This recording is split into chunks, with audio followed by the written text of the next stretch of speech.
Hello, this is Matt on the Moon Lambo channel. Here's a brand spanking new article from the Daily Hodl. Flare says XRP ledger will enter $10 billion market with launch of smart contract integration. And you'll see within this article, there's an individual with Flare Networks who's stating quite clearly that XRP is going to be paired with smart contracts, and as a result, XRP is going to have direct exposure to a multi-billion-dollar situation that previously, from a technological perspective, there's no way it was going to get its little hands on here. So as an XRP holder, I don't mind this one bit. I'll tell you what I hate, and I don't hate this. Also, Flare Networks, my gosh, continued support. Another major exchange is jumping on board, so I'll be sharing some information on that, as well as what appears to be like a somewhat rebranding, I don't know if that's going too far, for Flare Finance, which is not Flare Networks. So I've been joking lately about how, oh gosh, we just don't have enough confusion about XRP and Ripple, which is which. People just obviously conflating the two. And so now you've got Flare Networks, which was announced within the last couple months or so. And now there's a separate entity not related to Flare Networks called Flare Finance, building on top of the Flare Networks blockchain. And so now people are conflating those two. The names are so damn samey, it's even more ridiculous than just Ripple and XRP being conflated, frankly. Before we go any further, though, if you would please ever so delicately tap the like button, I would definitely appreciate the support, because if you do, it will simply tell the YouTube machine that you don't necessarily completely hate this particular Moon Lambo content, and the YouTube machine will then, more likely than not, recommend this video to additional people that might be interested.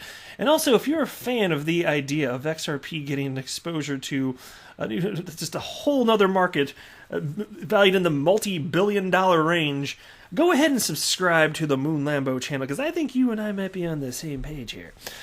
All right, in we go. Oh, actually, before I forget, I do want to give a shout-out to the Rock XRP for tagging me in this first piece from the Daily Hodl, along with a number of others within the XRP community.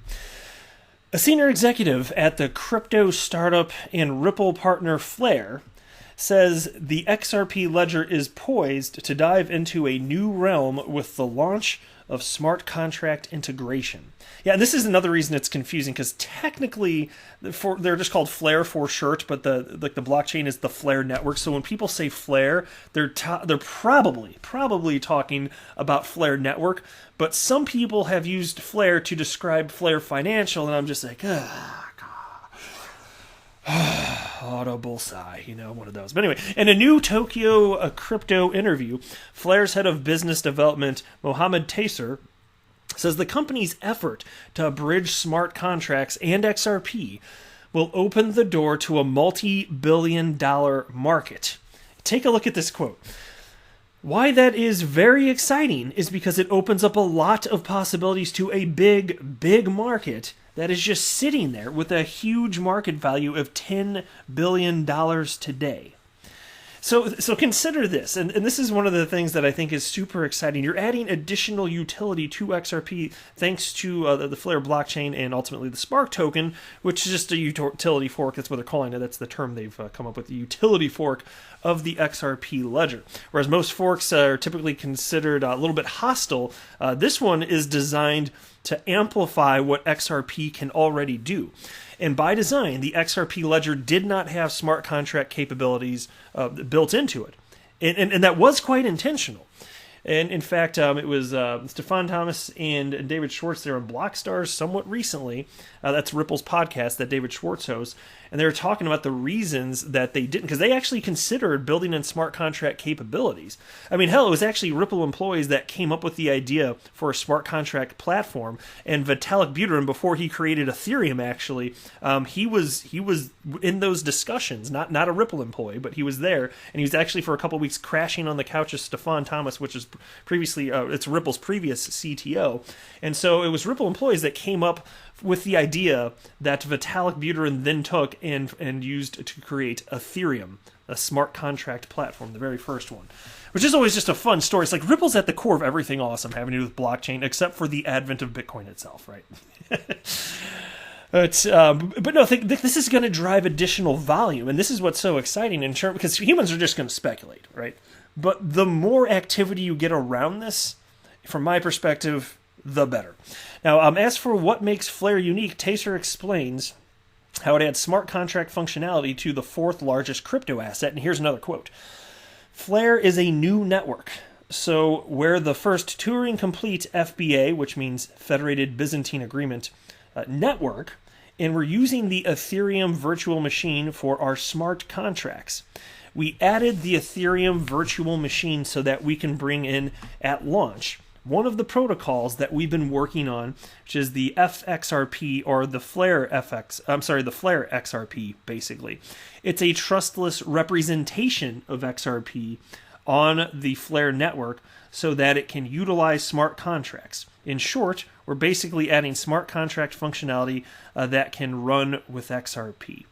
Yeah, and so the way that I understand this, and admittedly I am still learning, but certainly I'm sure many of you are aware to this point, that there's a decentralized exchange built into the XRP ledger, and so you can have representations of any asset you want. You can have representations of gold traded in the decentralized exchange on the XRP ledger.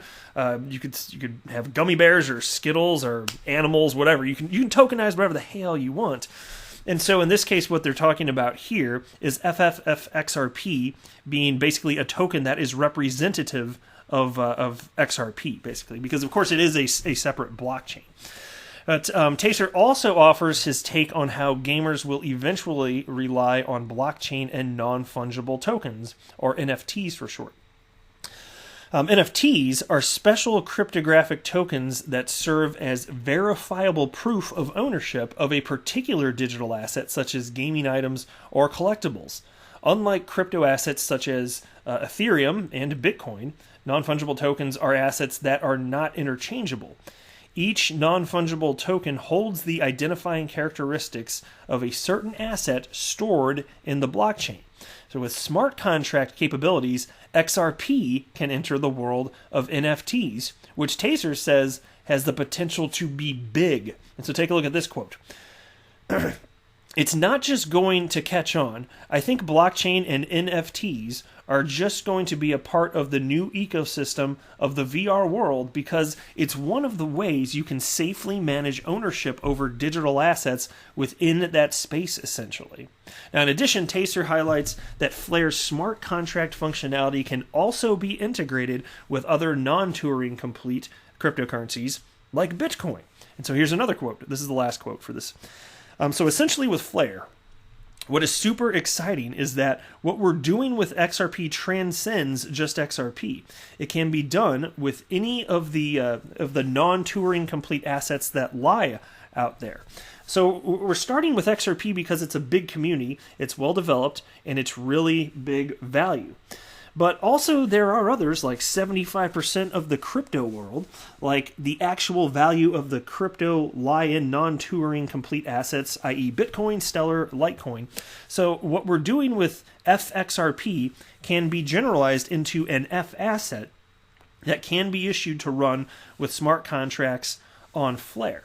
Now, as far, and what I've read in the past, as far as other cryptocurrencies getting the same advantages that we're going to see here with FXRP, well, all of that is true and absolutely clearly technologically possible.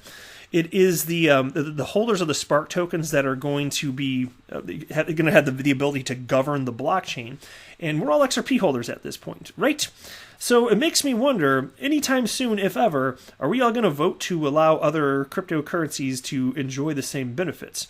Well, maybe. It depends on who's governing as time passes, as these tokens move around, as XRP holders sell them. Maybe it will happen. I don't know. But in the short term, I guess I'd be kind of surprised. You can see here, where's the headline? There we go. To the next piece. Crypto comes. XRP holders from Etoro now eligible for seamless Spark airdrop. Airdrop. That's definitely not a freaking word. Airdrop? It's the airdrop. Airdrop. Airdrop in a statement. Who number words hard. An airdrop of Spark tokens will be a Hello World event for the tokenomics of the first ever XRP ledger utility fork. All XRP holders can claim Spark tokens with a 1-to-1 peg to their current token balance. More and more services add specific tools to enable Spark claiming in a one-click manner. And I hope to this point everybody's feeling a little bit better about this whole process. I know there's been a lot of fear based on comments originating from Ripple CTO, co-creator of the XRP ledger, David Schwartz, in which he was simply acknowledging risks associated with claiming Spark tokens. But, if you watch my next video, you know my stance on that. He didn't do anything wrong in acknowledging what reality is. It's more like, I guess we could have, you could add something to be like, this is true, but, add a little but like, but the odds of something going horrifically wrong, pretty freaking low, especially if you're, utilizing either a trusted cryptocurrency exchange or, code written by reputable sources if you're claiming it on the ledger itself. And a lot of people are utilizing XRP Toolkit, and I understand that. And I still haven't claimed my Spark tokens, but I have every intention to. But that's why I made the comparison yesterday. It's like, okay, if you're walking down the sidewalk, yes, an 18-wheeler could crash into you and you become splat and you're gone. But the odds of that happening, extremely low. It's just like living life. You're exposing yourself to risk. How do you know sitting where you are right now, if you're in a room, for example, how do you know a sinkhole's not going to gobble you up? It's, nature's trap door. How do you know that's not going to get you? I'm just saying. So it's like we live life. There's always imminent danger, technically, perhaps, but we still live life. And so that's the way that I look at it. There's no reason to believe that something horrific is going to happen. There's no proof whatsoever that there's some sort of coordinated scam to steal XRP from people. Nothing like that. But people can be scammed if they fall for illegitimate services that claim, and that's why you got to be careful. Like, never enter in your private key or anything like that. Never give your seed phrase to anybody. You don't have to type it in anywhere to claim this. But anyway, according to the official statement by Etoro, the popular crypto, stocks, commodities, and forex trading platform, both Etoro and its native digital assets exchange, eToroX, will support Spark airdrop. The platform is collaborating with the airdrop organizers to ensure reliable token distribution.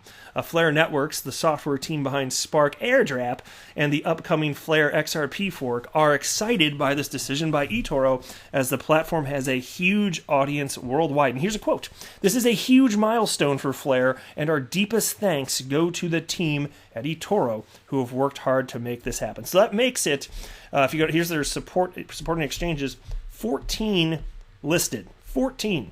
I remember when there was just 0 on this page. I went to this page at the very beginning. It existed, and there was nothing here. So they've come a long way, guys. They actually have come a long way. This is really getting some traction here. All right. And then I'm going to be brief with this. So Flare Network, that was the first Flare. They were asked about Flare Financial, and so Flare Network wrote, "We have spoken to them several times. They have undertaken to have their code base audited by a reputable firm." Because there have been questions, okay, to what degree is Flare Finance actually reputable? And again, I'm not talking about Flare Network. That was the first one. I'm talking about Flare Finance, which is not connected with Flare Network in any way. To what degree are they trustworthy? So that's what Flare Network said, and then Flare Finance retweeted that and wrote, "We stand by our promise to have our products properly reviewed and audited by several reputable auditing firms and then reviewed by Flare Networks for authenticity prior to launch. Our number one goal is user safety and platform security. We will not cut corners on it." So there's the appearance, at a minimum, of them being on the up and up, so I'll continue to watch this. And I also noticed on my own here, I don't know if any of you caught this, they've changed their logo. Before, so like if you look on the right, it kind of looks like a little F here, and that's all that their logo was. And I was like, well, it's somewhat similar to Flare Network, whatever. And so then they added another F that's backwards, and there you go, Flare Finance. So 2 Fs, one's facing the wrong way. And it's a fine looking logo, I guess. I mean, it differentiates. I like that it differentiates from Flare Network, because there's so much confusion now. Like, even with me understanding the difference between these two entities, sometimes when I'm reading about Flare Finance, my default setting is Flare Network, and then I'm like, oh no, they're not talking about Flare Network. So I guess even I'm going to have to get a little bit more used to it, even though I absolutely understand they're different entities. Alright, that's enough talk about airdrops for this video. I am not a financial advisor. Do not buy or sell anything because of anything that I say or write. That would be a very, very, very bad idea. Until next time, to the moon, Lambo!